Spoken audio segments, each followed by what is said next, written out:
এক লোক নৌকায় চড়ে নদী পার হচ্ছে। এমন সময় সেই লোকটি নৌকার মাঝিকে প্রশ্ন করলো, ভাই তুমি যে নদীর মধ্যে নৌকা চালাও, তোমার কি ভয় করে না? শুনেছি নৌকা ডুবে নাকি মানুষ মরে। তখন মাঝি বলল, ভাই আপনি ঠিকই শুনেছেন, আমার বাপ দাদাও নৌকা চালাইতো।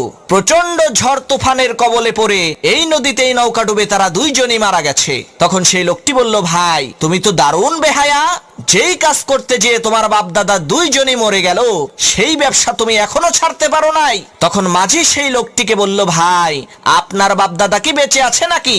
তখন সেই লোকটি বলল, না ভাই আমার বাপ দাদা দুইজনই মারা গেছে। মাঝি বলল, কিভাবে মরলো? তখন লোকটি বলল, ভাই আমার বাপ দাদা দুইজনই ঘরের মধ্যে বিছানায় চিত হয়ে শুয়ে আরামসে মারা গেছে।